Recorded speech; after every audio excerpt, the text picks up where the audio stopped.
Hello students, കഴിഞ്ഞ ദിവസം നമ്മൾ ഹാക്കിങ്ങിനെ കുറിച്ചിട്ടൊക്കെ പഠിച്ചു. എന്താണ് ഹാക്കിംഗ് എന്നൊക്കെ പറഞ്ഞു തന്നല്ലോ ഡീറ്റെയിൽ ആയിട്ട്.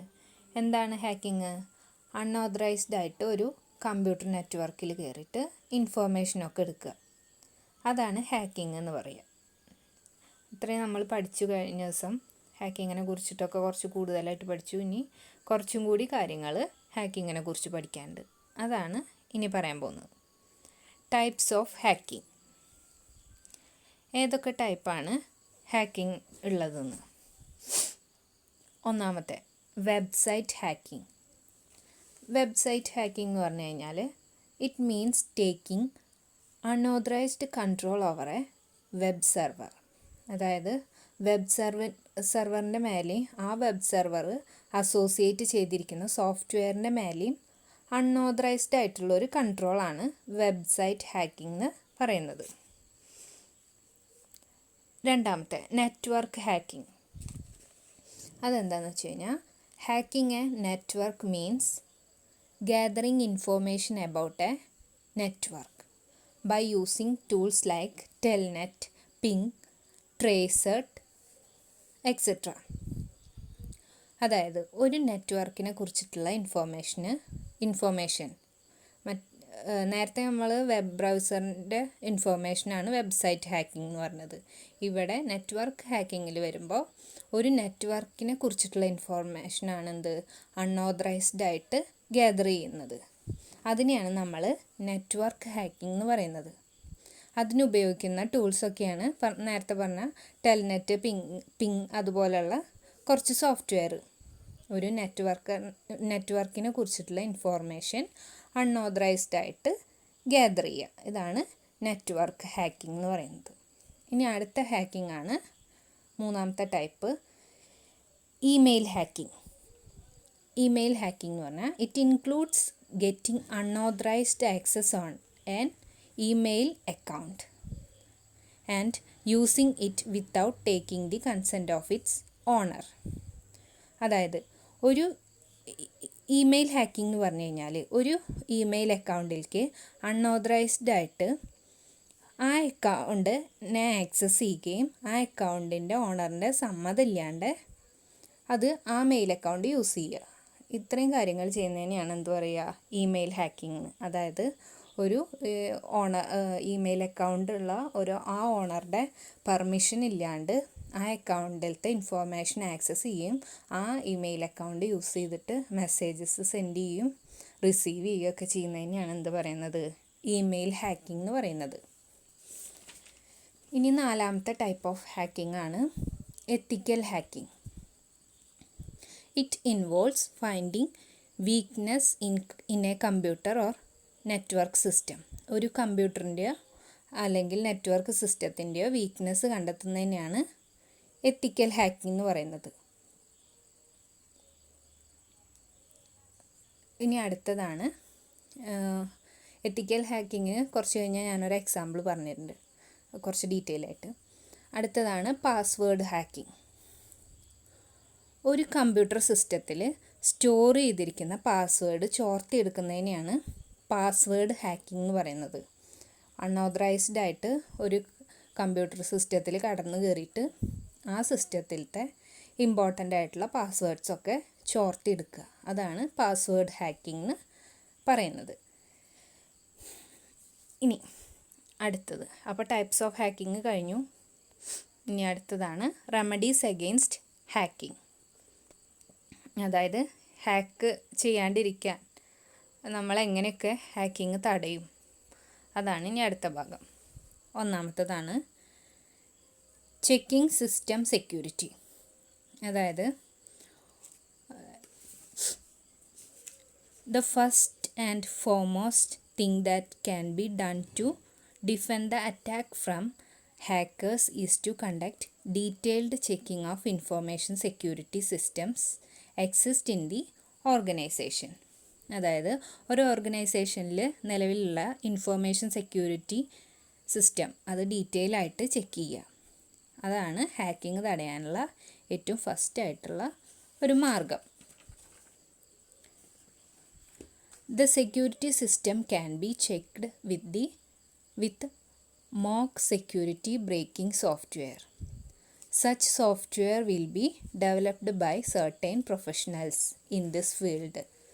They known as ethical hackers.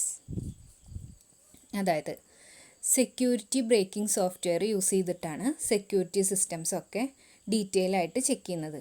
Security breaking software, അങ്ങനെ ഒരു സോഫ്റ്റ്വെയർ ഉണ്ട്. ആ ഒരു സോഫ്റ്റ്വെയർ യൂസ് ചെയ്തിട്ടാണ് സെക്യൂരിറ്റി സിസ്റ്റംസിൻ്റെ ഒക്കെ ഡീറ്റെയിൽ ആയിട്ട് ചെക്ക് ചെയ്യുന്നത്. ഇത്തരത്തിലുള്ള സെക്യൂരിറ്റി ബ്രേക്കിംഗ് സോഫ്റ്റ്വെയർ ഡെവലപ്പ് ചെയ്യുന്ന പ്രൊഫഷണൽസിനെ വിളിക്കുന്ന പേരാണെന്ത്? Ethical hackers. അപ്പോൾ എത്തിക്കൽ ഹാക്കേഴ്സിനൊരു എക്സാമ്പിൾ കിട്ടിയില്ലേ? സെക്യൂരിറ്റി ബ്രേക്കിംഗ് സോഫ്റ്റ്വെയർ ഡെവലപ്പ് ചെയ്യുന്ന പ്രൊഫഷണൽസിനെ വിളിക്കുന്ന പേരാണ് എത്തിക്കൽ ഹാക്കേഴ്സ്.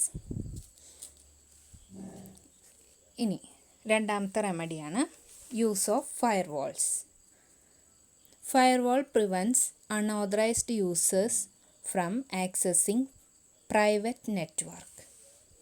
ഒരു പ്രൈവറ്റ് നെറ്റ്വർക്കിലേക്കുള്ള അൺഓതറൈസ്ഡ് ആയിട്ടുള്ള യൂസേഴ്സിൻ്റെ ആക്സസ് പ്രിവെൻറ്റ് ചെയ്യാൻ വേണ്ടിയിട്ട് ഫയർവാൾ ഹെൽപ്പ് ചെയ്യുന്നു.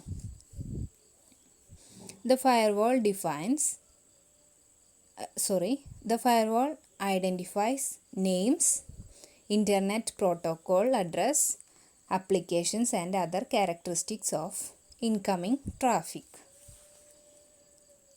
വരുന്നതും പോകുന്നതായിട്ടുള്ള എല്ലാ ഫയൽസിൻ്റെയും ഡോക്യുമെൻസിൻ്റെയും മാത്രമല്ല അങ്ങനെയുള്ള എല്ലാ കാര്യത്തിൻ്റെയും നെയിമും ഇൻ്റർനെറ്റ് പ്രോട്ടോക്കോൾ അഡ്രസ്സും ക്യാരക്ടറിസ്റ്റിക്സും ഒക്കെ ഐഡൻറ്റിഫൈ ചെയ്യാൻ വേണ്ടിയിട്ട് ഫയർവാൾസിന് സാധിക്കും.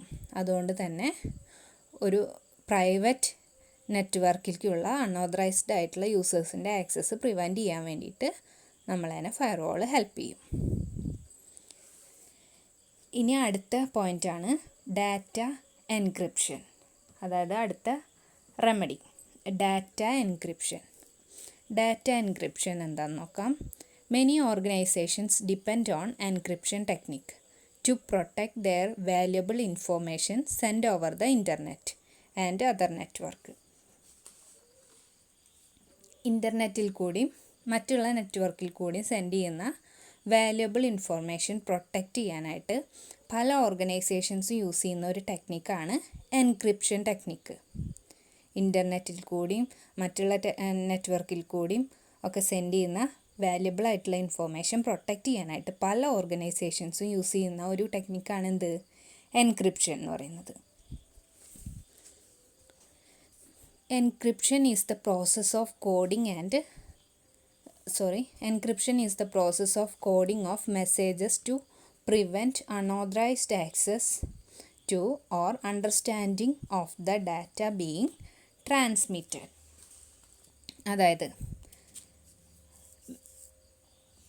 മെസ്സേജിന് ഒരു സീക്രട്ട് ന്യൂമറിക്കൽ കോഡ് കൊടുക്കുകയാണ് ഈ ഡാറ്റ എൻക്രിപ്ഷൻ എന്നതുകൊണ്ട് ഉദ്ദേശിക്കുന്നത്. മെസ്സേജസിന് ഒരു സീക്രട്ട് ന്യൂമറിക്കൽ കോഡ് കൊടുക്കുക.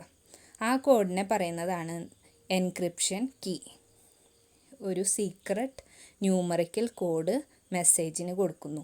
ആ ഒരു കോഡിന് പറയുന്ന പേരാണ് എൻക്രിപ്ഷൻ കീ. ഇങ്ങനെ കോഡ് കൊടുത്തിട്ട് ഫയൽസൊക്കെ സെൻഡ് ചെയ്യുക. അപ്പോൾ ആ ഫയലിലുള്ള ഡാറ്റേനെ കുറിച്ചിട്ട് ഹാക്കറിന് മനസ്സിലാവില്ല. അങ്ങനെ നമുക്ക് ഹാക്കിങ് തടയാൻ പറ്റും. ഇത്രയും മനസ്സിലായി എന്ന് വിചാരിക്കുന്നു. റെമഡീസ് അഗെയിൻസ്റ്റ് ഹാക്കിങ് കഴിഞ്ഞു. ഈ 3 റെമഡിയാണ് പറയുന്നത്. ഇനി അടുത്തതാണ് ട്രോജൻ ഹോഴ്സസ്.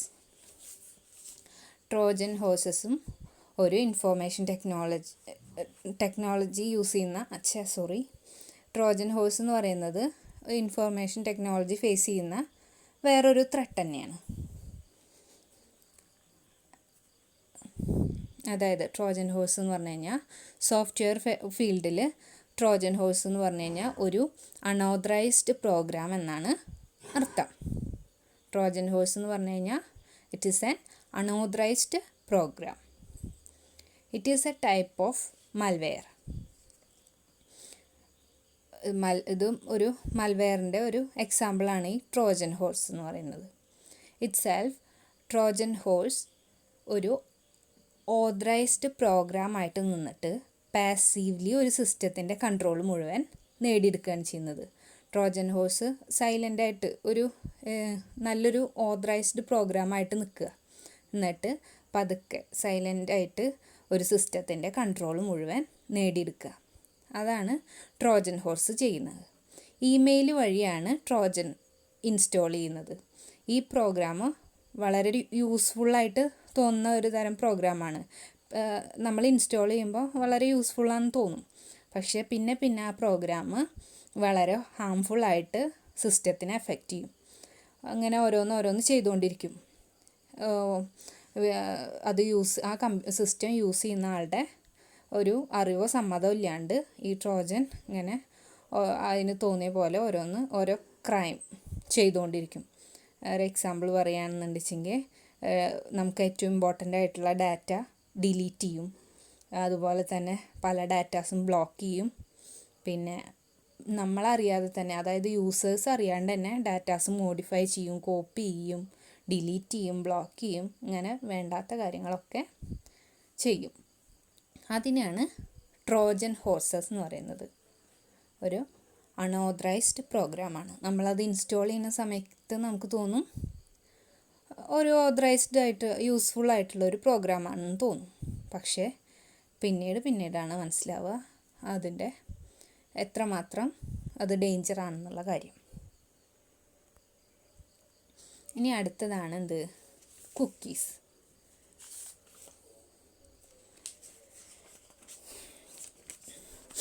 കുക്കീസ് എന്ന് പറഞ്ഞു കഴിഞ്ഞാൽ എല്ലാവർക്കും പറഞ്ഞു കഴിഞ്ഞാൽ മനസ്സിലാവും. അതായത് ഒരു യൂസേഴ്സിൻ്റെ വെബ് ബ്രൗസർ, അതായത് ബ്രൗസർ എന്ന് പറഞ്ഞു കഴിഞ്ഞാൽ എന്തൊക്കെയാണ്? ഇൻ്റർനെറ്റ് എക്സ്പ്ലോറർ, ക്രോം അങ്ങനെയുള്ളതൊക്കെയാണ് വെബ് ബ്രൗസർ. ഇത്തരത്തിൽ യൂസറിൻ്റെ വെബ് ബ്രൗസറിൽ സ്റ്റോർ ചെയ്തിട്ടുള്ള സ്മോൾ ടെക്സ്റ്റ് ഫയലിനെയാണ് കുക്കീസ് എന്ന് പറയുന്നത്. യൂസറുടെ വെബ് ബ്രൗസറിൽ സ്റ്റോർ ചെയ്തിട്ടുള്ള സ്മോൾ ടെക്സ്റ്റ് ഫയലിനെയാണ് കുക്കീസ് എന്ന് പറയുന്നത്. കുക്കീസിൻ്റെ മെയിൻ പർപ്പസാണ് it is identify users and to save site login information for users. അതായത് ഈ യൂസേഴ്സിൻ്റെ ഇൻഫോർമേഷനൊക്കെ സ്റ്റോർ ചെയ്യും. അത് എങ്ങനെയാണെന്ന് വെച്ച് കഴിഞ്ഞാൽ ഒരു യൂസർ ഇപ്പോൾ ഏതൊക്കെ സൈറ്റിൽ കയറി അതിനെക്കുറിച്ചിട്ടുള്ള ഇൻഫോർമേഷൻ, ഏതൊക്കെ സൈറ്റ് ലോഗിൻ ചെയ്തു അതിനെക്കുറിച്ചിട്ടുള്ള ഇൻഫോർമേഷനൊക്കെ അതിൽ സേവ് ചെയ്ത് വയ്ക്കും. ഇതിനാണ് കുക്കി എന്ന് പറയുന്നത്. ഏതൊക്കെ സൈറ്റാണ് ലോഗിൻ ചെയ്തതെന്ന് ഓട്ടോമാറ്റിക്കലി സേവ് ആവുക. ഇതാണ് കുക്കീസിൻ്റെ മെയിൻ പർപ്പസ്. സോ കുക്കി ഉള്ളതുകൊണ്ട് ഒരാളെ ഏതൊക്കെ സൈറ്റിൽ കയറിയെന്നത് മറ്റൊരാൾക്ക് എളുപ്പത്തിൽ കണ്ടുപിടിക്കാൻ സാധിക്കും. നമ്മളിപ്പോൾ ക്രോമിലും ഗൂഗിൾ സെർച്ച് ചെയ്യുമ്പോഴൊക്കെ കണ്ടിട്ടില്ലേ, നമ്മൾ മുന്നേ സെർച്ച് ചെയ്തതൊക്കെ ഇങ്ങനെ സൈറ്റിൽ വന്ന് കിടക്കുന്നത്. അതാണ് കുക്കി എന്ന് പറയുന്നത്. മനസ്സിലായി എന്ന് വിചാരിക്കുന്നു. Thank you.